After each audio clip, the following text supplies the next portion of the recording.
Estamos planeándole preguntas a quemarropa en la tercera entrevista de esta serie sobre justicia secuestrada al doctor José Suinagua, primer juez destituido y hasta ahora único de la Corte Nacional de Justicia por parte del Consejo de la Judicatura, a través de un único fallo en el cual no dio la razón al Estado, en este caso específicamente al SRI, habiéndose pronunciado antes, como él mismo nos acaba de recordar, en muchos otros casos similares o más graves, en donde los montos reclamados eran mayores, a favor del Estado y del SRI.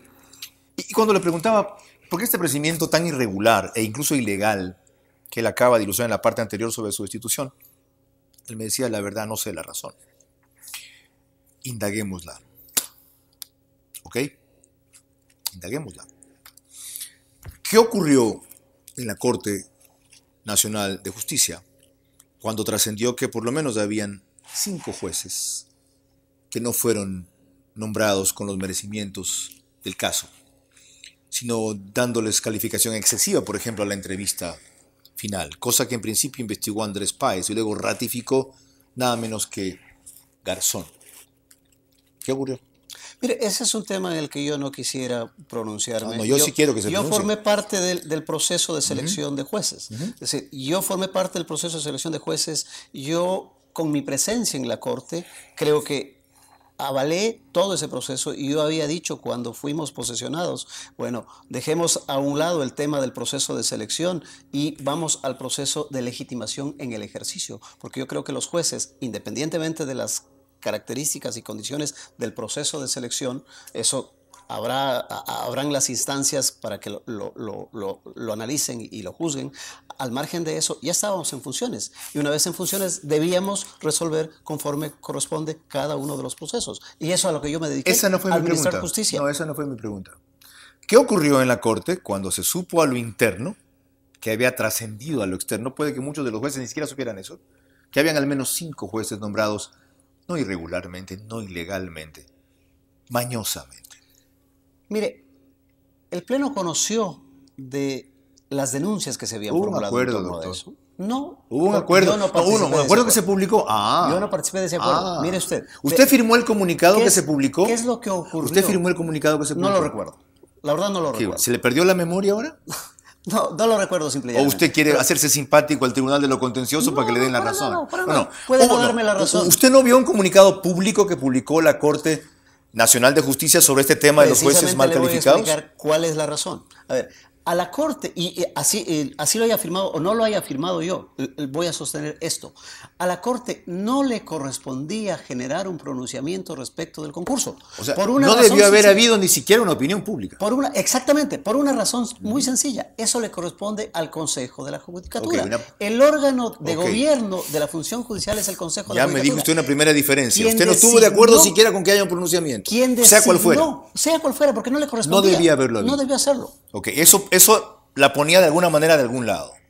Primera cosa. Segundo, usted no firmó ese comunicado. Es probable que no haya firmado. Ok, eso significa sí. Y tercero, ¿el doctor Ramírez presidía esa corte? Sí, claro. Sí. ¿Propuso él un pacto de silencio? No. ¿Qué propuso? Simplemente lo que consta en el comunicado. No pronunciarse porque no le corresponde a la corte. ¿Cómo se siente usted de juez con todas las calificaciones y mérito que su carrera ha probado? Lo que usted me ha dicho, yo también lo he investigado. Con otros que no lo tuvieron. Mire, uno tiene que vivir la vida y sus circunstancias, como decía Ortega y Gasset. Y a mí me correspondió ese escenario y yo creo que lo hice con profesionalismo. Okay. Al margen de los cuestionamientos que se han generado. Usted ha explicado aquí su tesis de hechos consumados. Esto ya está hecho, los jueces estamos aquí, ahora hay que legitimarse en la práctica. ¿Sí sabe lo que ha ocurrido en la práctica, no? ¿Sabe la calidad de fallos que están sacando? Hay que preguntarles a los autores de esos fallos. Yo los he preguntado. Me gustaría que revise los míos. Son una vergüenza, no me refiero a los suyos. ¿Sabe qué pasa, doctor? Que otros competentes se ponen a revisar y cambiar esos fallos para evitar la vergüenza y que no trascienda la deficiente calidad. No me consta que eso haya ocurrido. No, yo sí lo sé. Entonces, ¿le parece que se han legitimado? Hay que preguntarles a los que quedan todavía en la Corte. Los sufren muchos de los que están allí, que son justamente los que participan en esta maniobra o de solidaridad o de encubrimiento, como ustedes la quieran entender. ¿Puede seguir una Corte Nacional de Justicia en esas circunstancias? Como le digo, eso es responsabilidad de todos y cada uno de los jueces y de sus fallos. Y yo respondo por los míos. Y mientras estuve allí, creo haberlo hecho con profesionalismo, con honestidad y con transparencia. Está respondiendo usted aquí por uno de ellos que justamente motivó su destitución. Una vez que esta opera, ¿qué hace usted? ¿Qué plantea usted frente al Tribunal de lo Contencioso Administrativo? Mire, nosotros teníamos dos opciones. Uno, intentar una acción de protección. Luego de haber analizado el escenario, nos fuimos por impugnar el acto administrativo de Explíquenos destitución la del diferencia. Consejo. La acción de protección que podríamos haber intentado es una acción constitucional por haberse vulnerado nuestros derechos garantizados en la ¿Que la Constitución. interponen ante quién? Que la podríamos interponer ante cualquier juez, porque ese es el esquema de las acciones constitucionales. ¿Y no suspende el efecto de la destitución mientras se tramita? En ningún caso. No. En ningún caso. ¿Sí? ¿Ya? Pudo haber, en la eventualidad de que se hubiera aceptado, interpuesta la acción de protección, había sido aceptada por alguno de los jueces, pudo haber dispuesto la restitución, ya no la suspensión. Ya. Eran hechos consumados, simplemente. ¿En cuánto tiempo una acción de protección se sustancia? Esa podría interponerse inmediatamente. ¿Y por qué desistieron de ella? Porque nosotros, como se llevó el sumario administrativo en nuestra contra, como se produjo la suspensión, teníamos casi la certeza de que nadie nos iba a aceptar en esas condiciones una acción de protección. ¿Por qué? Entonces optamos por la más, ¿Por qué? La más sencilla, ¿Por que qué? es la acción de impugnación, la acción subjetiva. ¿Cómo se llevó el sumario frente a ustedes? Dice, ¿cómo se produjo el sumario contra nosotros? ¿Cómo se dio la destitución? Teníamos la certeza de que nadie nos iba a dar la razón. ¿Y eso? Porque mire, cuando nosotros nos suspendieron sin que existan hechos que motiven efectivamente la peligrosidad de nuestro accionar, lo Correcto. estamos demostrando con las diferencias entre el fallo y las decir, medidas, nos llevaba a decir, nos sacaron de la corte, no nos van a hacer volver. Explique esto de la peligrosidad.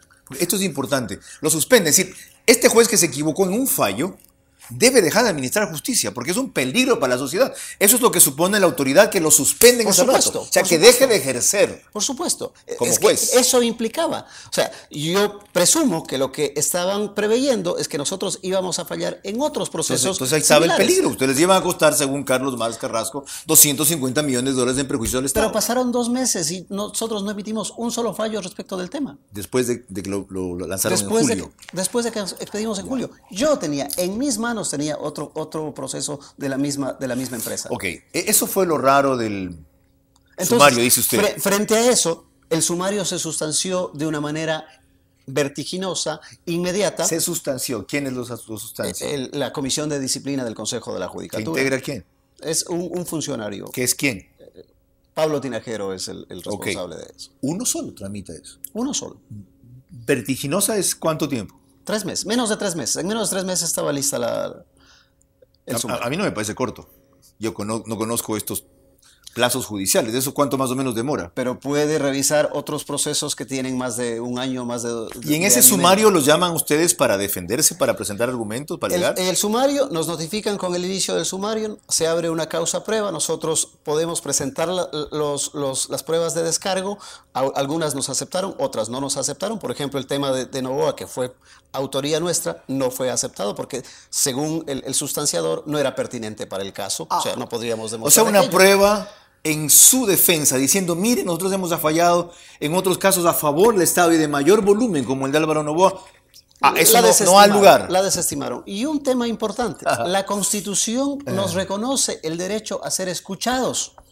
Nosotros pedimos ser escuchados. Argumentaron de que la audiencia de estrados, yo nunca pedí una audiencia de estrados, que la audiencia de estrados no está prevista en el reglamento, pero nosotros estábamos fundados en norma constitucional y se nos negó. Nunca fuimos escuchados por el Consejo de la Judicatura. Okay, ahora entiendo a qué se refiere usted con lo irregular del sumario. Qué bueno que me dé estos detalles.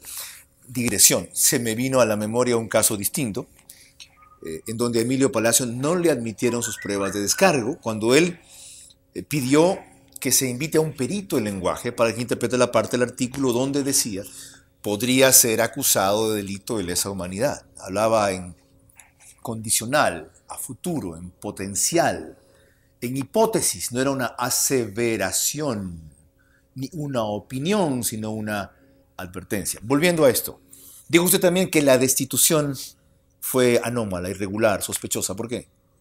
Por la forma como se sustanció el sumario. La destitución se da con 3 la días después, vertiginosidad. 3 días después de que ustedes se pronuncian en septiembre 20.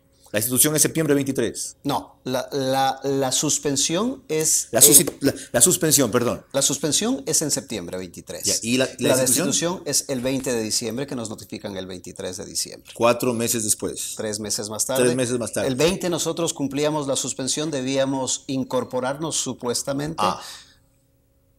Ya no lo hicimos. La suspensión es solo de 3 meses. La suspensión es de 3 meses, claro. Esa la adoptó el presidente. ¿Y ahora qué le reclama usted al Tribunal de lo Contencioso Administrativo? La nulidad del procedimiento y la nulidad de la destitución. ¿Qué le hace pensar si Key puede ganar si con el juez que le hubiese tocado el recurso de protección La acción de protección. La acción de protección, usted no veía chance de poder ganar? Mire, confiamos en que los tiempos políticos cambian y confiamos que la justicia vuelva por sus fueros y reconozca efectivamente que las barbaridades que se cometieron en este proceso. Vamos a ver si ustedes comparten la misma confianza después de que oigan al doctor José Swing Nahua tras concluir la tercera parte de esta entrevista con preguntas a quemarropa y empezar la cuarta a propósito de su destitución, que es nada más que una pieza adicional en este rompecabezas de justicia secuestrada en Ecuador.